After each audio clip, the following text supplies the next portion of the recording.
नमस्कार, मैं हूं निम्मी सिन्हा। आप देख रहे हैं टीएनपी न्यूज और स्वागत है आपका देश प्रदेश में। नजर डालेंगे खबरों पर।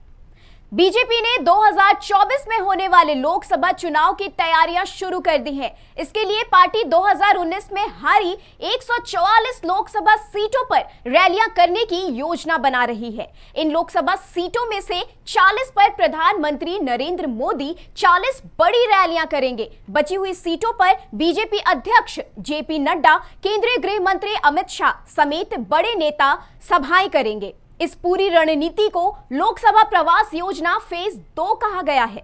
बीजेपी का फोकस जीती हुई सीटों पर दोबारा जीत दर्ज करने के साथ ही उन सीटों पर भी है जहां पार्टी दूसरे या तीसरे नंबर पर रही थी।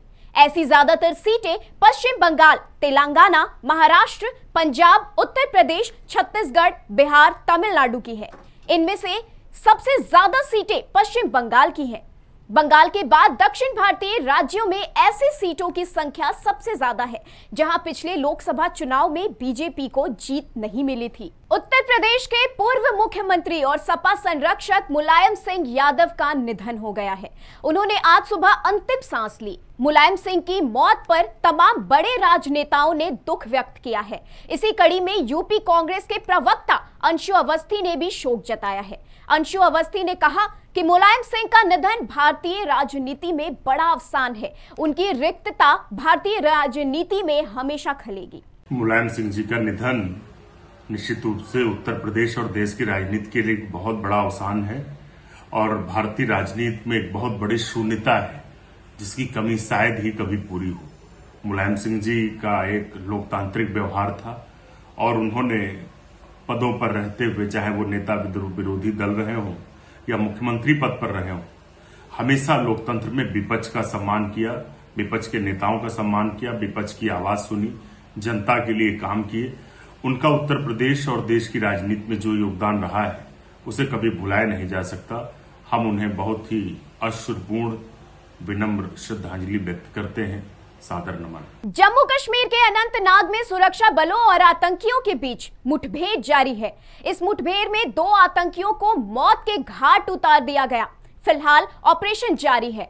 इस बात की जानकारी जम्मू कश्मीर पुलिस ने दी है। पुलिस के एक अधिकारी ने बताया कि आतंकवादियों की मौजूदगी के खास जानकारी मिलने के बाद सुरक्षा बलों ने दक्षिण कश्मीर के इस जिले के तांग पावा इलाके में घेराबंदी कर तलाशी अभियान शुरू किया है।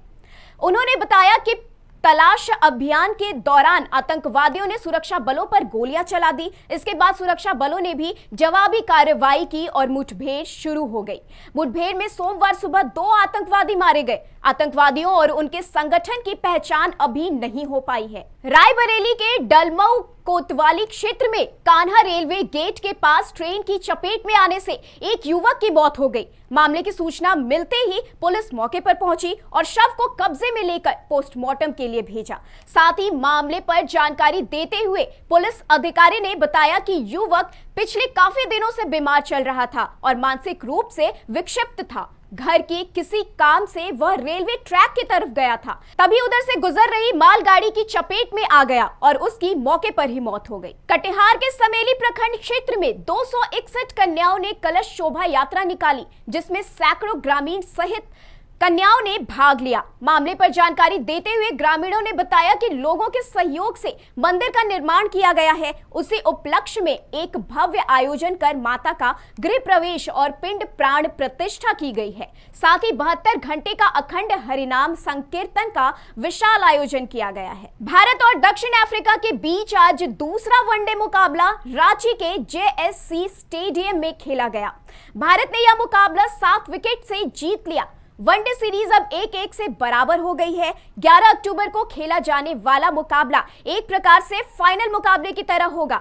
इस दूसरे मुकाबले में दक्षिण अफ्रीका ने टॉस जीतकर पहले बल्लेबाजी का फैसला किया और भारत को जीत के लिए 279 रन का लक्ष्य दिया। श्रेयस अय्यर के शानदार नाबाद शतक और ईशान किशन के 93 रनों की पारी से भारत ने 45.5 ओवर में ही भारत ने 282 रन बना लिए और 7 विकेट से यह मुकाबला जीत लिया। फिलहाल के लिए बस इतना ही। देश दुनिया की तमाम खबरों के लिए जुड़े रहे टीएनपी न्यूज के साथ। धन्यवाद।